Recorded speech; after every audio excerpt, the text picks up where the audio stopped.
If you have $250 million to give to a candidate, that candidate is going to pay more attention to you than if you have $25. The idea that this is somehow not bedrock principle of political speech law is a stain on us all, on our democracy.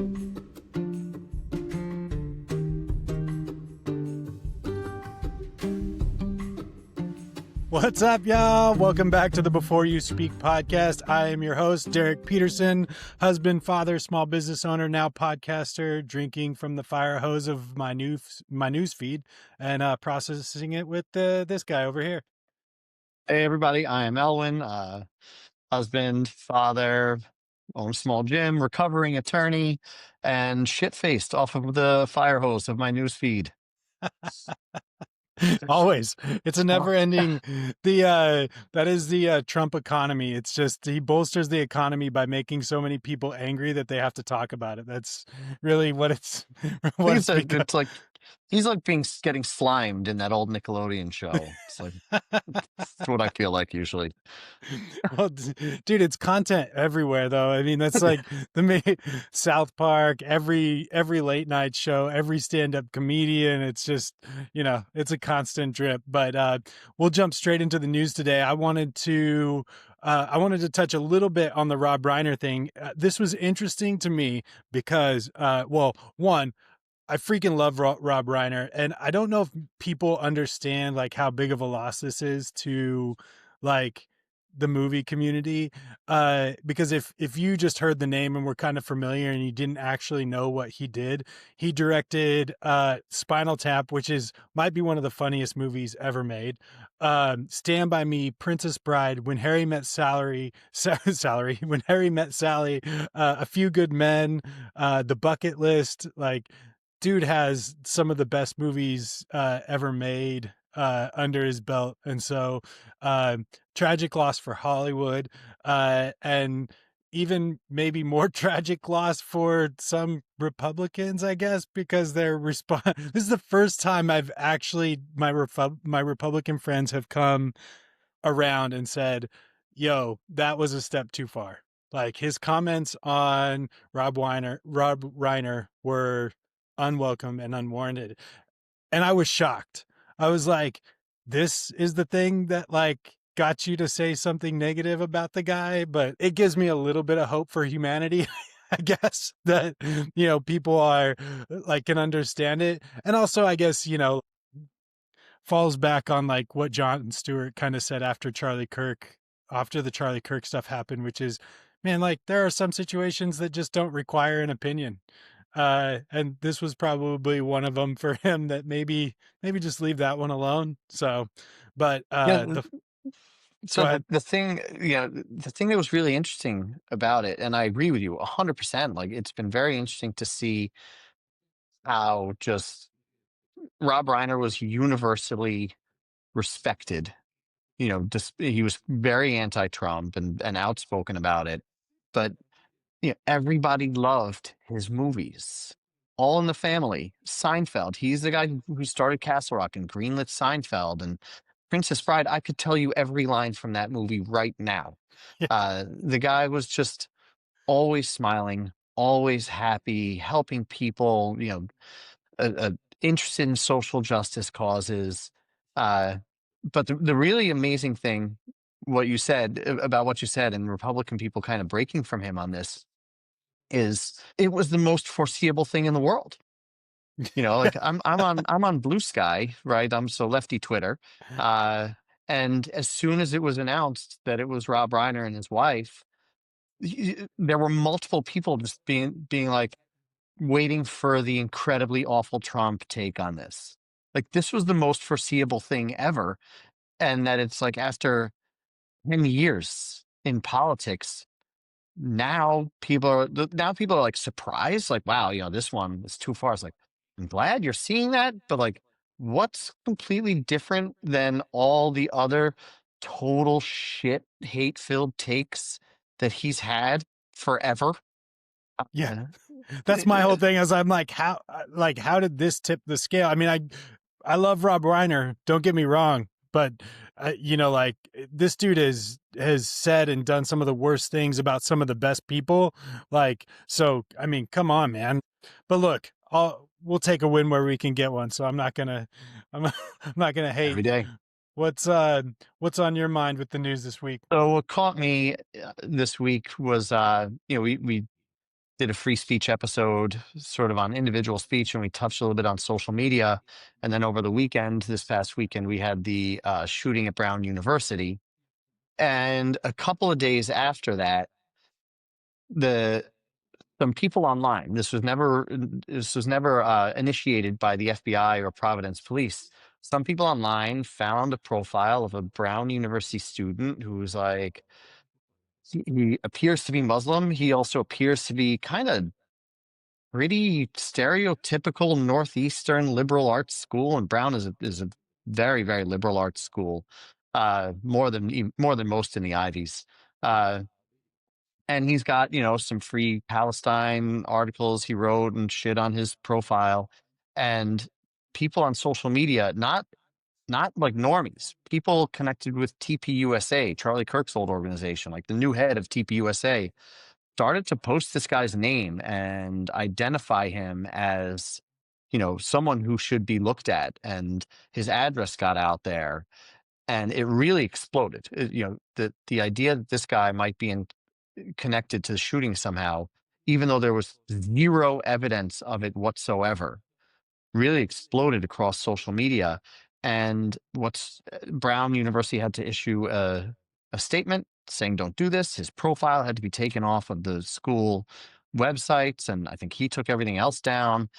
But what struck me about this in the context of the free speech discussion generally was, you know, we mentioned last week, you are not allowed to falsely scream fire in a crowded theater, right? That's an example of the limits of free speech. And the reason why it's an example of the limits of free speech and why the word falsely is really very, very important in there is people can get hurt. You falsely scream fire in a crowded theater, there might be a stampede for the exits, and people might get really, really hurt for no reason because of your dumbass untrue speech. And that is Yeah. not protected, right? That is the classic example. And we just simply don't apply the same rules to social media. And that's what really struck me here, right? Like, this guy didn't do anything. The speech of, you know, really prominent people exploded across social media without any breaks, without any guardrails, without any inkling that this might be falsely screaming fire in a crowded theater. And this guy was put at serious risk. I'm glad Brown University made the statement, but just highlighted to me, like, man, we have really, really, really fucked up free speech on the internet. We've really dropped the ball on this one, and this is a great example of why. So that's what jumped out at me.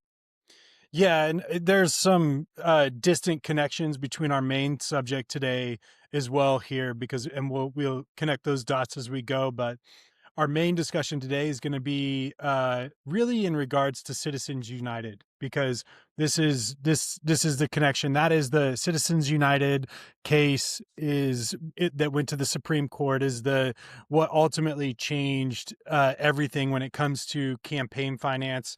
I want to start by just like making sure everybody knows what Citizens United is, because that's going to be a critical part of this discussion. And Citizens United is a conservative nonprofit advocacy organization founded in 1988. It is a 501c4, so it's a social welfare, considered a social welfare organization like the ACLU. It raises money from donors. It produces political content, ads, films, a bunch of documentaries, all triggered shortly after what was the Fahrenheit 9/11. That documentary got so much traction that it forced them to Citizens United basically came out and was like, we need to do this, but for our team. And then obviously they brought the lawsuit against the FEC, which the FEC stands for, what is that? The Federal Election Committee, correct? and that was basically who was governing, like, hey, you limits, what people could donate towards campaign financing. So that's Citizens United. I think it's important to preface that as we get into this conversation for anybody that didn't know. So what I'll let you kind of start here and take us down the road of, okay, what happened and why was this such an important case for the Supreme Court to hear? Yeah, I'm gonna call on my old legal background here for a little bit. What was important about Citizens United was not just the decision, but really uh, the veil it began to lift off of the ideology of the court and the subsequent decisions that have been, once you understand Citizens United, a natural offspring of that decision, which all go to the same place, which is to wildly increase the amount of money in our elections. And, you know, quick note, and we're going to come back to this probably 1,000 times. I think a lot of people, when they think about political corruption or money in politics and they think about corruption, they justifiably and properly think something is off here. The money in politics question is out of balance. There's something wrong, and they're right. And the Supreme Court in this case has just come down completely on the side of corruption. And we'll get back to it a little more because the examples are like in the decisions are pretty wild. So Yeah, I Citizens don't United, think I think just to preface or to say this too, like, people don't realize how much this changed everything. Like, so much of what we're dealing with right now with the state of our country can all be linked back to this decision in some way, shape, or form. There is the political discord in our country and divide. So much of it, if you really just kind of look at where we are now to where we were prior to this decision getting made, so much of this is connected. yeah, and I'm going to bootstrap some of my hatred for this court into this because I think that it's kind of the perfect place. Citizens United was a case you described it just right. They're a 501(c)(4) organization, and I think we'll talk about those in a little bit too. And they made a movie called Hillary, a Story, something like that. And at the time that they made this, the FEC, there were through McCain-Feingold, which was some campaign finance reform bill that had been passed a little while earlier. There were limits on what's called independent expenditures, which are which basically limited the amount of money that something like a 501(c)(4) could spend on a political position or cause. It's important to pinpoint that for a moment because it's not for a candidate, it's for a cause. Citizens United had this very, very right wing anti Hillary movie that they had produced that they wanted to put out in 2008. And they went to the Supreme Court and they sought what's called a declaratory judgment, or they went to court and they sought what's called a declaratory judgment that this film was okay, that this film was not subject to the independent expenditure limit because it wasn't part of sort of the core mechanism of Citizens United. All bullshit. We'll probably go back to that too. And that Well, and to the Hillary movie, to just to sorry to jump in here, the Hillary movie was a direct response to Fahrenheit 9/11, which Yep, came out, ended up being this huge documentary that ultimately, without making Bush in, like, without coming out and saying that a lot of what happened was on his shoulders and wrong, and for purposes that were not disclosed to the public, that this documentary was basically like, oh, we need a that for the right. correct. It's exactly right. Yeah. It was overt. Everybody knew it. And that actually is why when they ask the court for a declaratory judgment is when you go to court and you say, I want you to rule before I get sued or anything like that, that this thing I want to do is okay. It's not used often. There are certain places where it's the right thing to do, and it makes sense that they might try to do this. And the lower court said, no, you are subject to the limits because this is an independent expenditure that's subject to the limits. So it works its way up to the Supreme Court. And when you bring a case to the Supreme Court, the Supreme, you ask the court to hear the case, and you propose what's called questions presented. You write out in your brief in a separate section, this is the question that we're presenting to the court that we want the court to decide upon. And that's part of every brief, and that's part of the order that the court gives when they are decide to hear a case. You're going to come to court and you're going to argue this issue. Okay, this narrow issue. So the narrow issue here is basically the movie Hillary, subject to the independent expenditure limits, to the campaign finance limits. They go to court, they argue it, and the court writes a decision that doesn't get released, that deals with the much, much broader question of, are these limits constitutional at all? Not, is Hillary allowed to be released, but are these limits on independent expenditures constitutional at all, or are they a blanket, or are they a violation of free speech? So they've completely Is this shifted. was that in the lower courts, or is that already at the Supreme Courts? This is what the Supreme Court did. So the Okay, Supreme so Court this took the question presented, heard oral arguments on the question presented, and decided when they were writing the decision that they weren't going to really focus on the question presented. They were going to explode their decision onto the much bigger question of, do these limits on independent expenditures stifle free speech? Now, you just don't do that. It's never been done really in Supreme Court history. It's kind of understood. The question presented is what it is. But really, the parties hadn't had a chance to brief or argue that. So it's actually a technical, real big problem, because if you were arguing against the movie being released, you totally missed the boat. You didn't have a chance to argue the free speech issue. You were arguing a different question. So there's some like back and forth between the court, some backroom drama. They wind up not releasing the decision, and they wind up saying to the parties, this was kind of in the spring, they wound up saying to the parties, come back next term, and we want you to argue the free speech question. Do these independent expenditure limits violate free speech? And that's how we get that becomes the Citizens United case. Okay. Now, think about it for a couple seconds. You realize, well, this seems like some bullshit because they already wrote the decision. They already wrote their opinion. What exactly are we arguing in front of you for? But alas, that's how the court worked in this case.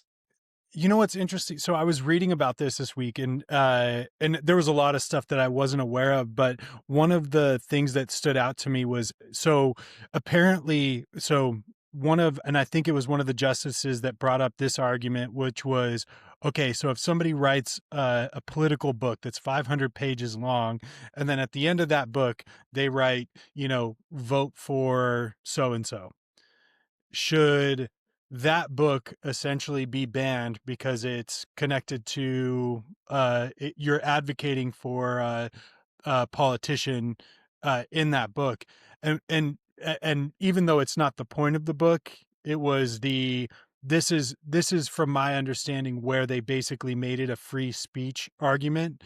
And what came out of the court that day was like, oh, this kind of shuddering of like, oh, is it okay to ban a book? And when, which funny, fast forward to now, we're all like, oh, that's happening. But back then it was like this kind of shock and awe, like, oh, we can't do that. And so they almost using that to justify saying like, oh, these political expenditures, like we need to basically open this up. Yeah, it's a good analogy. And what critics of Citizens United knew immediately, and that includes Obama. There's a fairly famous moment in one of his State of the Union addresses right after Citizens United came out, where he says directly, Citizens United came out. I think it's really bad. It's going to allow too much money, including foreign money in politics. And Sam Alito was sitting in the front row, and he's like, you lie, or something like that. And then justices are supposed to be like Greek oracles and not say anything.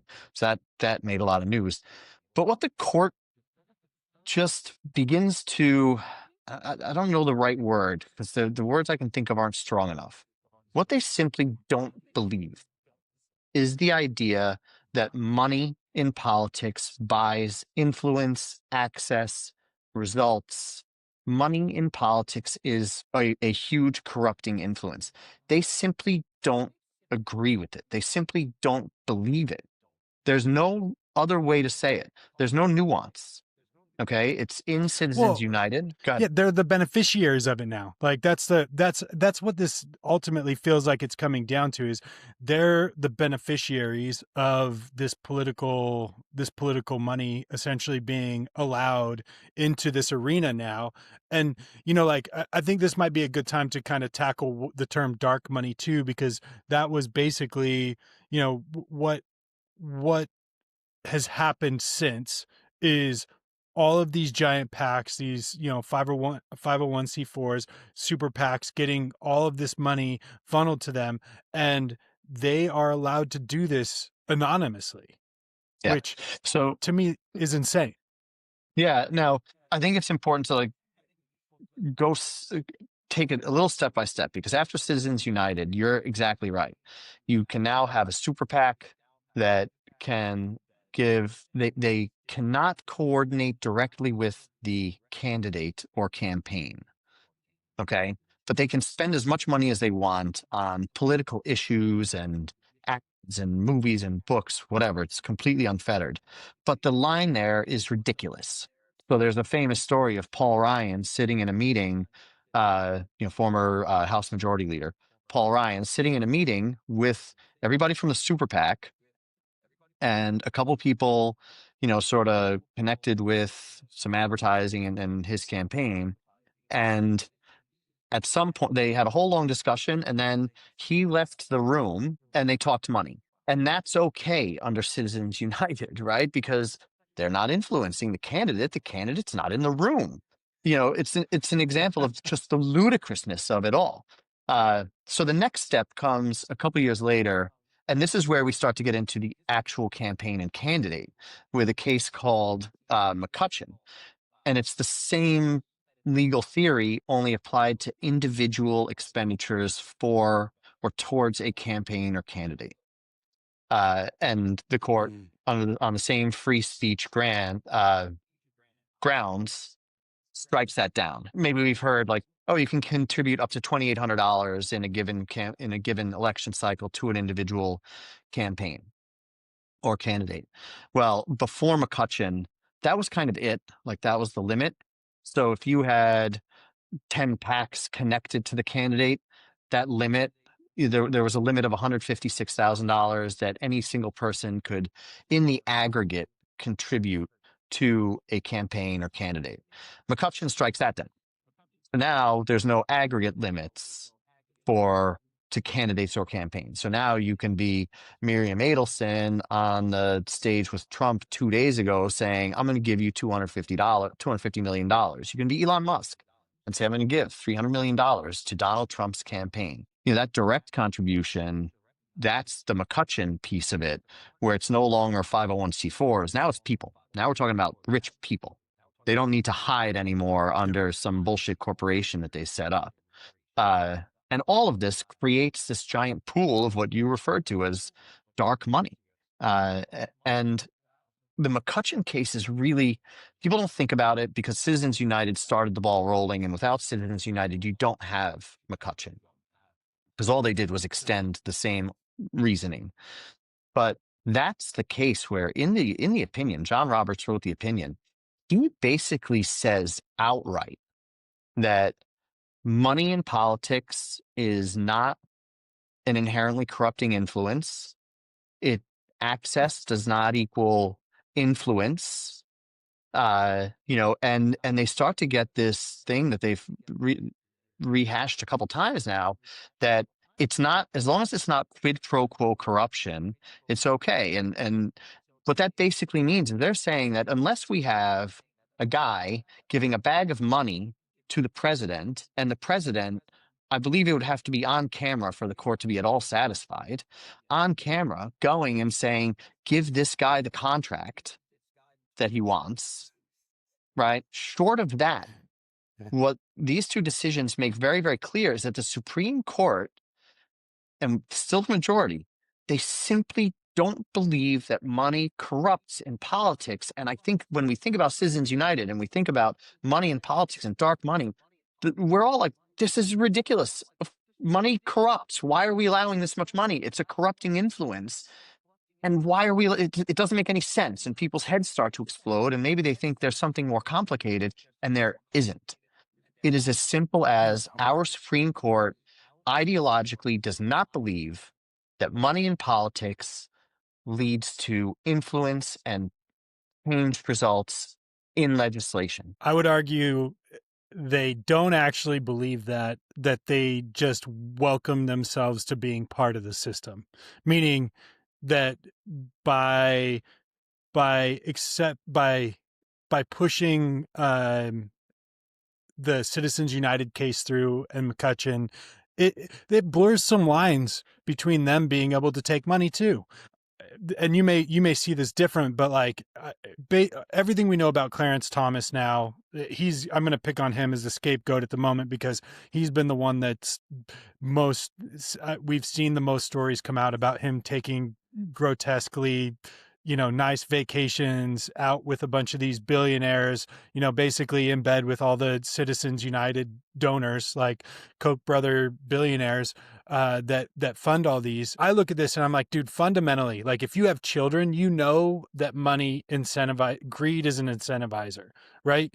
Like if I need my kids to do something, all I've got to do is offer them, money to do the thing that they want to do, and it works. So at the core level, foundationally, like greed wins out almost always. And so by not like this case basically just opened the doors for what we've seen, I feel like since it was almost feels like this was the pendulum swinging back from us having our first black president, right?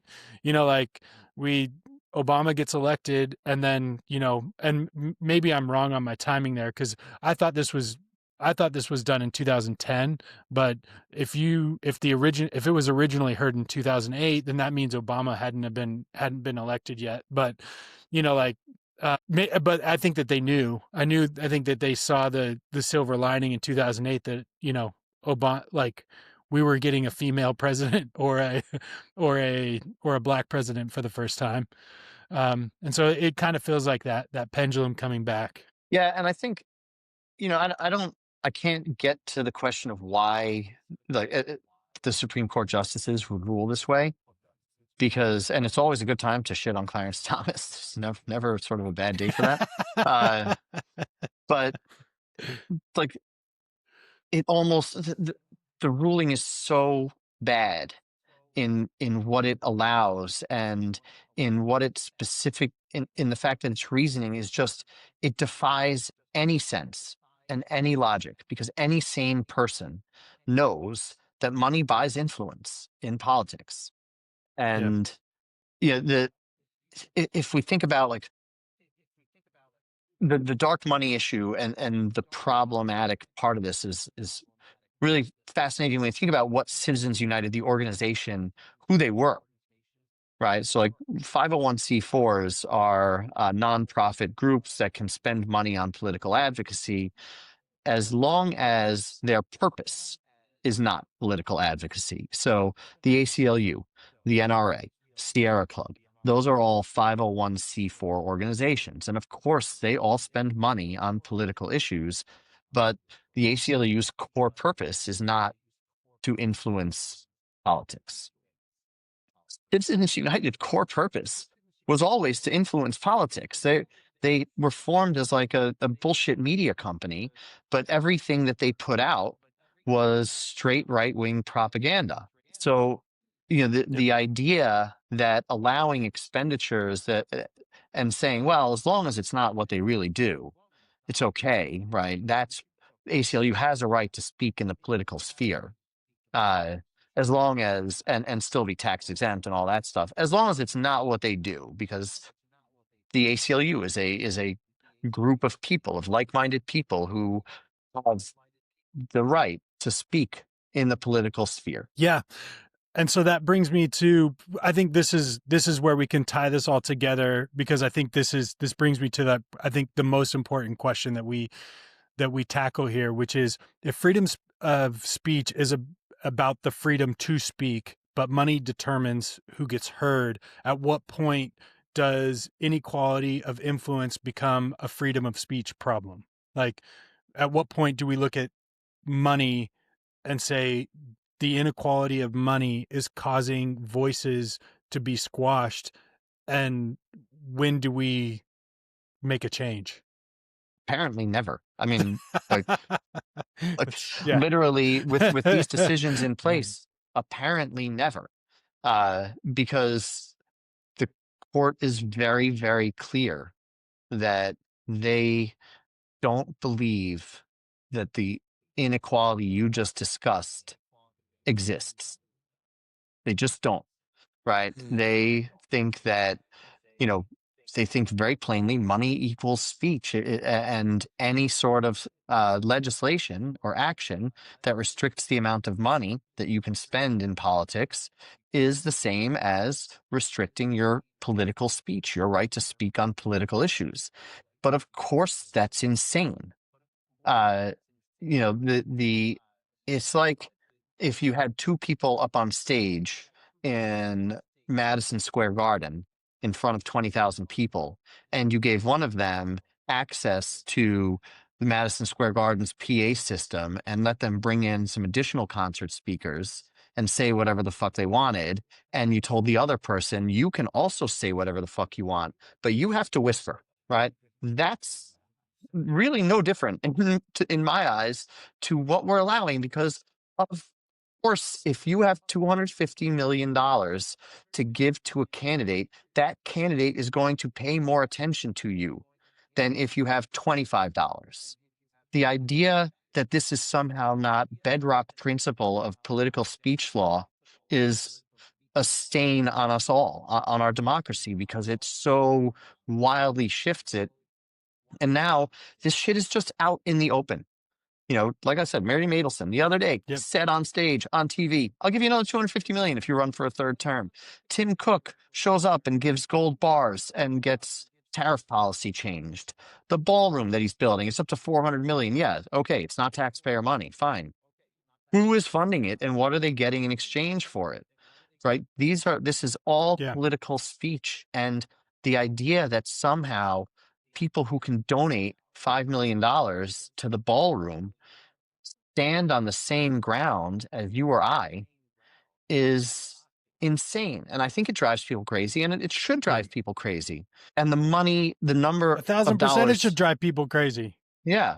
And you see with Citizens United right after that. Like if you look at the amount of money spent on campaigns, the graph goes like this. Right after Yeah. Citizens United, all of a sudden we have $1 billion campaigns, $3 billion campaigns. We have hundreds of millions of dollars spent on state level congressional races. Uh, Yeah. and it's Well, as and clear as can be. yeah, what's going on with the White House is a little bit more clear and obvious about who is wanting favor with the president at the moment, because they're showing up and just giving him stuff.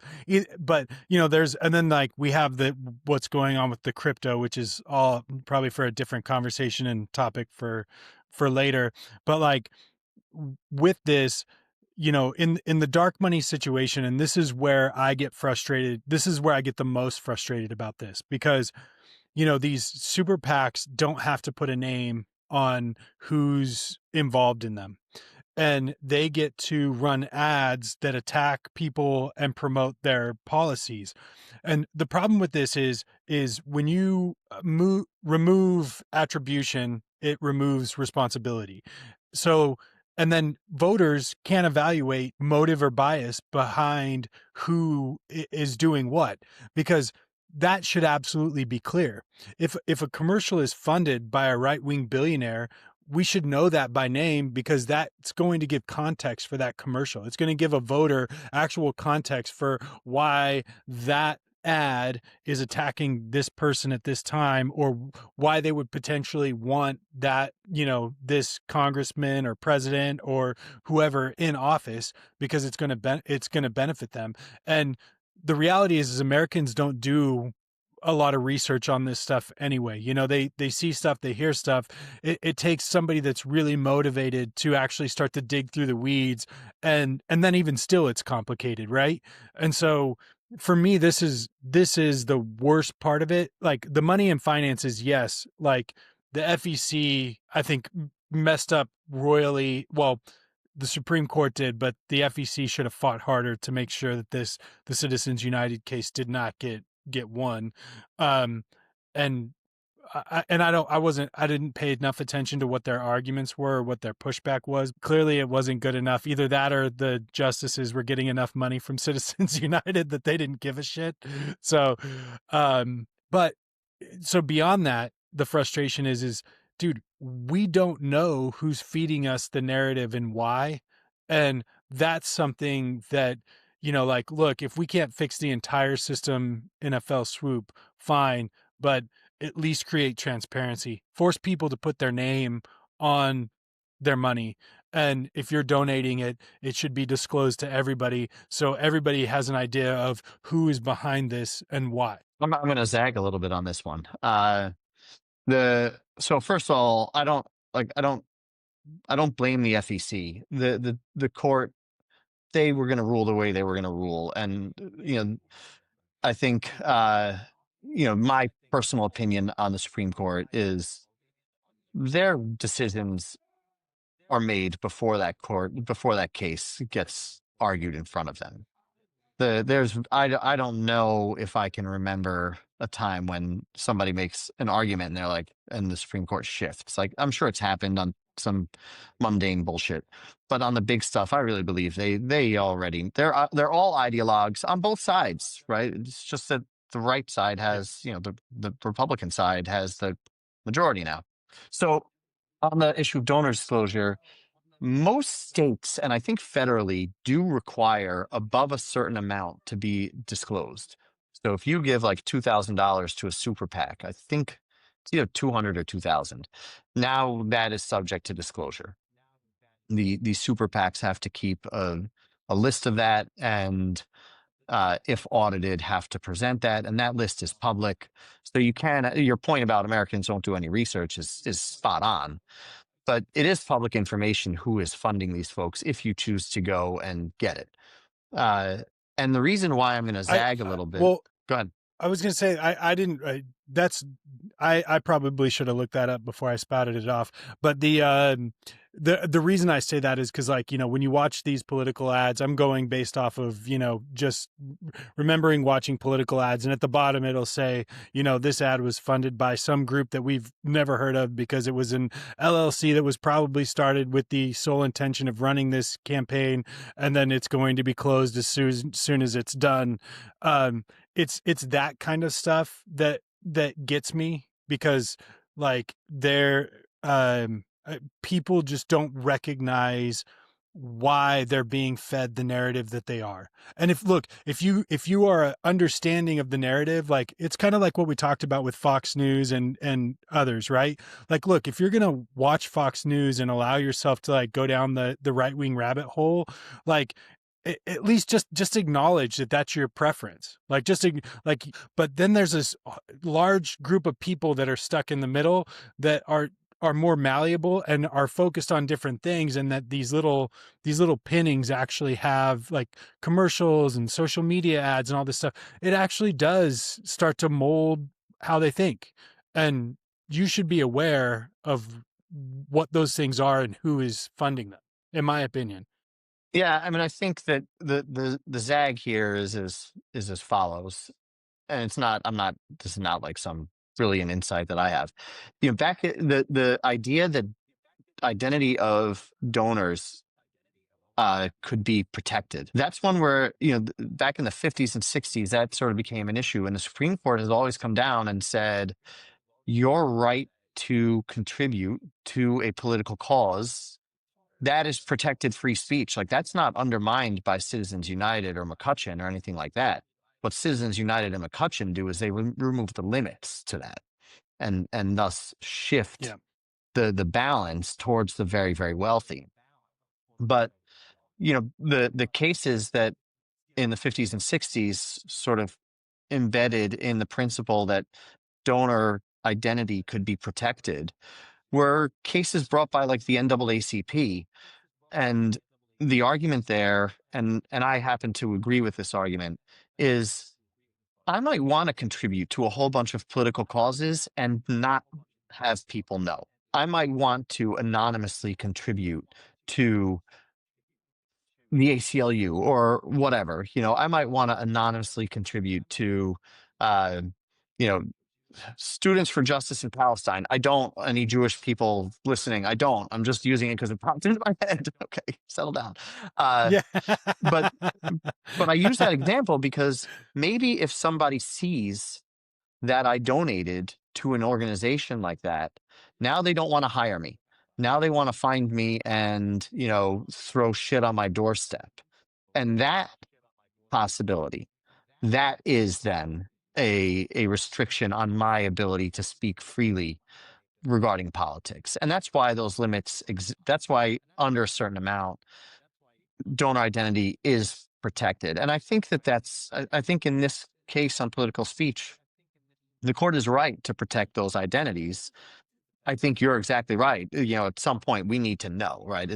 There's a very, very big difference between me giving $50 to some dumbass super PAC and somebody giving 500,000.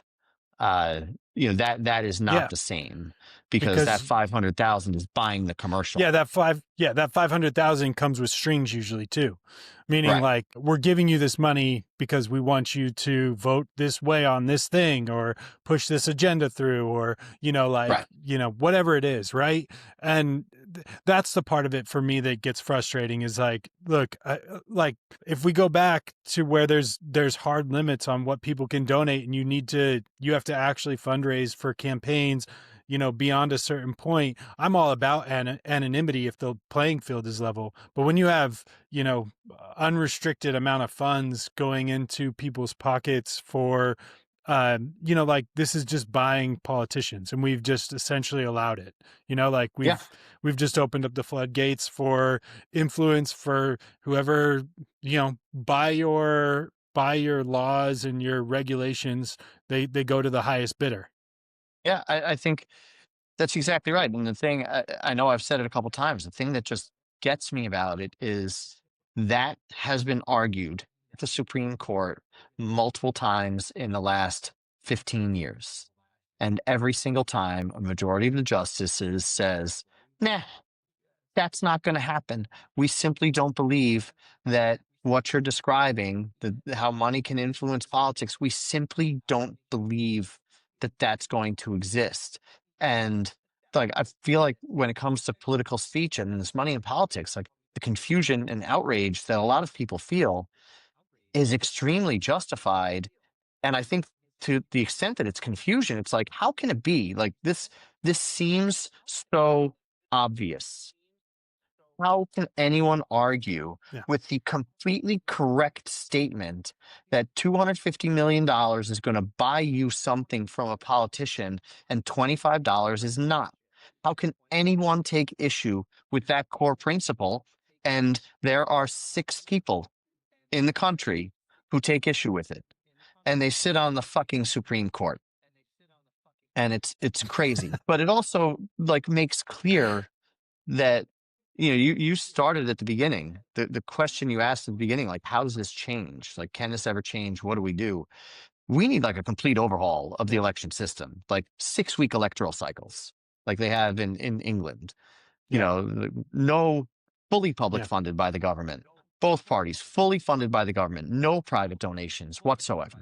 It's the only way Yeah. out of this mess. Yeah, I think we hit it before too when we talked about the Supreme Court. Like there needs to be an overhaul in the Supreme Court because like I know what we've seen recently is that precedence doesn't always hold, and a lot of what was once thought of as like, oh, this is basically going to stay. Like when we look at things like LGBTQ plus protections and gay rights and things, abortion, even like things are getting overturned.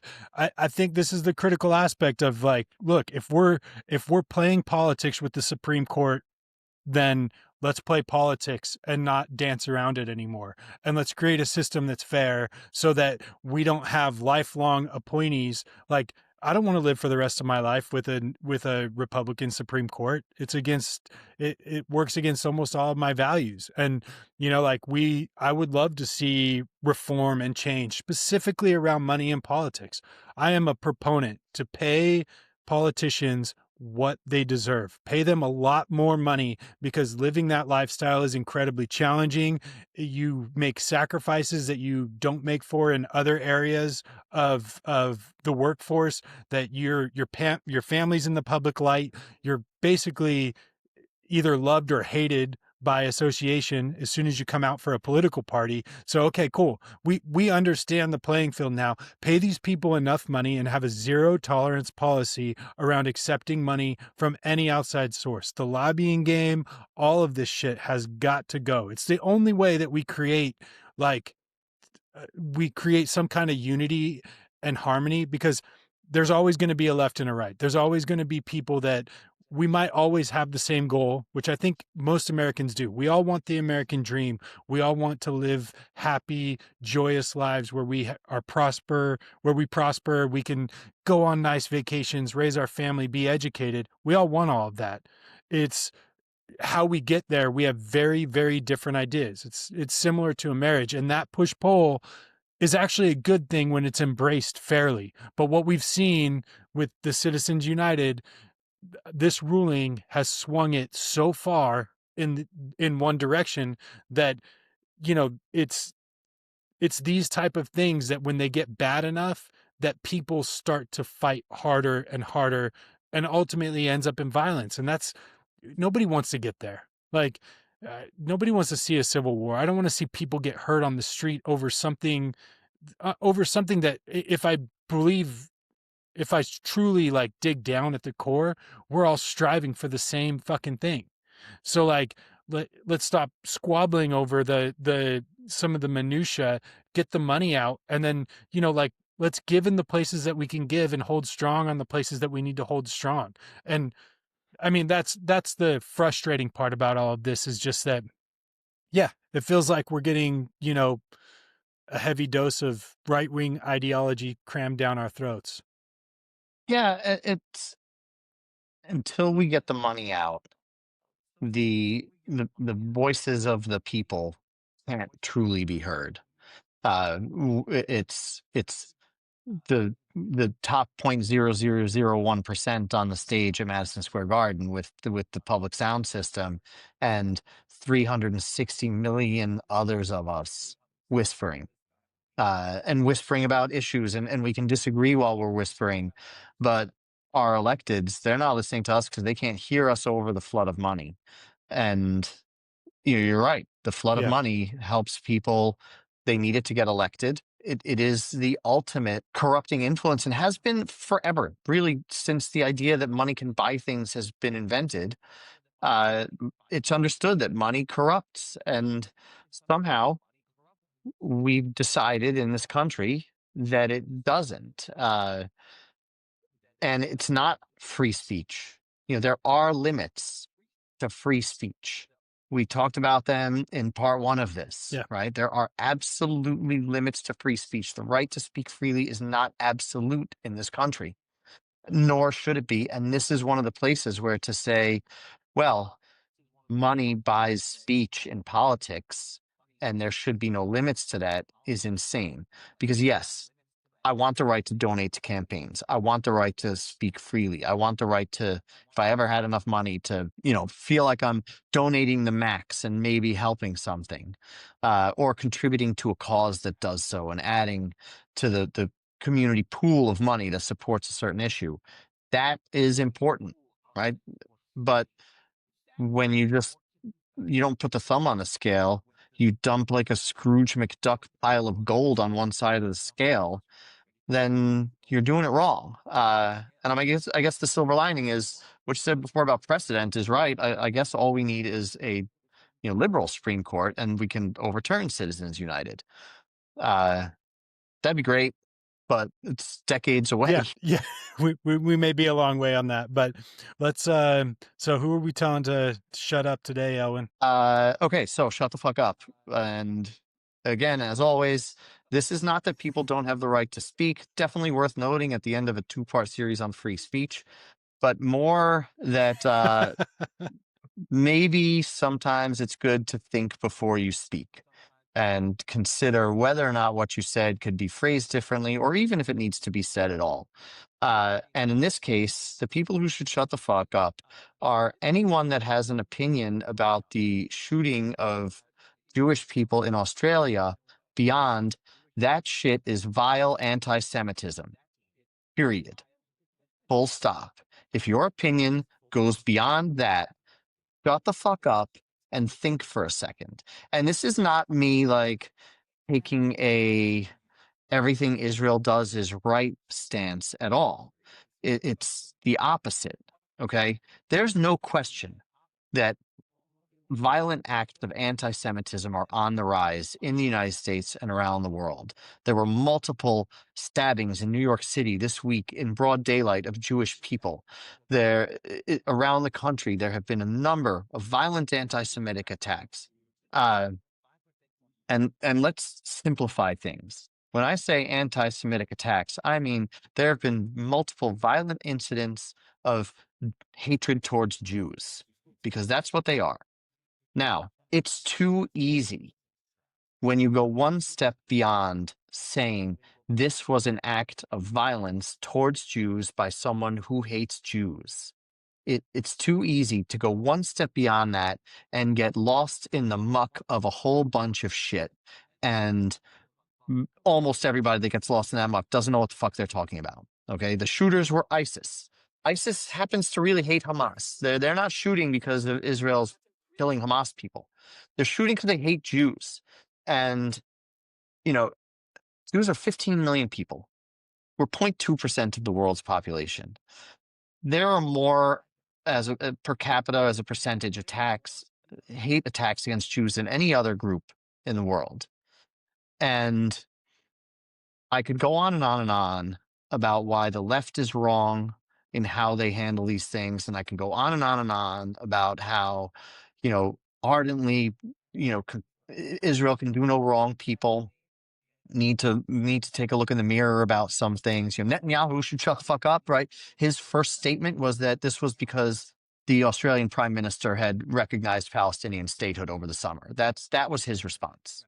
This is your fault, Australian prime minister. But as a normie Jewish guy sitting here in Austin, I want violent acts against Jews to fucking stop.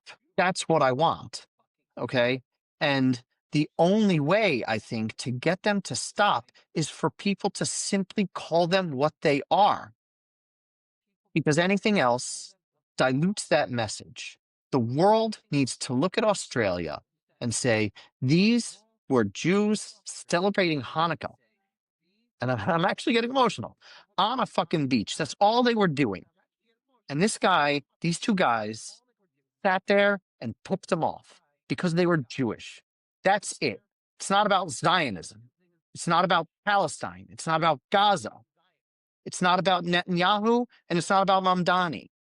It's about these guys wanted to kill a bunch of fucking Jews, and that's the end of the conversation. And if you don't end the conversation there, shut the fuck up. Because the only way that violence against Jews will stop is if the world says violence against Jews is wrong, just like violence against gays is wrong, and violence against Muslims is wrong, and violence against Christians is wrong, and violence against blacks is wrong. It is wrong, and we need to be able to identify it for what it is and then talk about the other shit separately. But until that happens, your opinion on Australia is anything other than this was a vile hate crime, killing Jews for being Jewish. Period, full stop. If your opinion goes beyond there, stop the fuck up for a little while and let's think about how we can maybe talk about this better and make a positive change. I love it, man. I love it. And I couldn't agree more. So I will not say anything. I'm going to sit here and shut the fuck up. Not because I Love have a it. Love you, differing, babe. not because I have a differing opinion, just because there's nothing else that needs to be said. So, well, we'll be back next week for another heater. I'm sure we're gonna talk about some fun stuff, something probably like gerrymandering or immigration or AI. Some Something light, low stakes. yeah, something low stakes. Kind of chill topic. It'll be fun. We'll see y'all next week.